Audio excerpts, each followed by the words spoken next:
Microsoft has shed additional light on the performance impact of its Meltdown and Spectre patches, designed to work around serious security vulnerabilities in most modern microprocessors, and it's not good news for anyone not on the very latest chips. Since being announced ahead of schedule last week, the industry has been racing to patch major security issues with modern processors, stemming from the use of speculative execution, a performance-boosting technique whereby the processor fetches data ahead of it being requested and which, researchers discovered, can be abused by unprivileged processors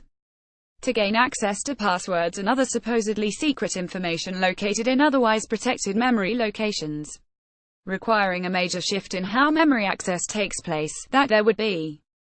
some performance impact was unquestionable, but companies have been arguing about exactly how much users can expect to see. Intel, at the time of the announcement, claimed that most users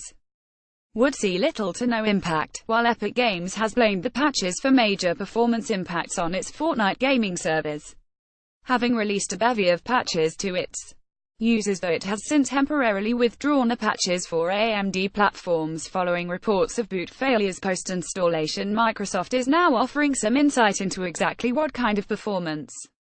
impact users can expect, and for those on Intel's latest chips, the news is good, with Windows 10 on newer Silicon 2016-era PCs with Skylake, Kaby Lake and newer CPU benchmarks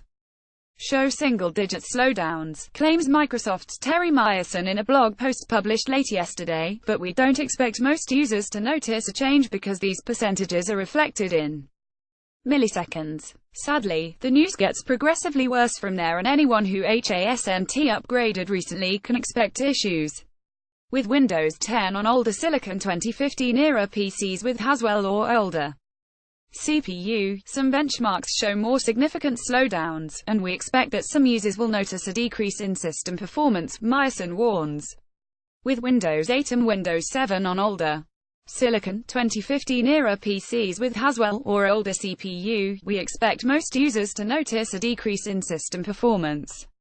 For those running Windows Server environments, the news is worse still. Myerson admits that the performance impact for input-output intensive operations is so severe that users will need to evaluate the risk of untrusted code for each Windows Server instance, and balance the security versus performance trade-off for your environment, a far cry from Intel's original claims that the performance impact for mitigating the security flaws would be negligible. For context, on newer CPUs such as on Skylake and beyond, Intel has refined the instructions used to disable branch speculation to be more specific to indirect branches, reducing the overall performance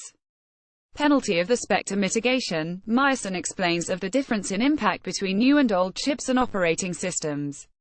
Older versions of Windows have a larger performance impact because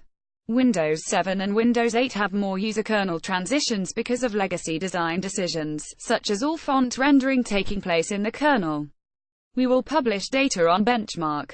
performance in the weeks ahead.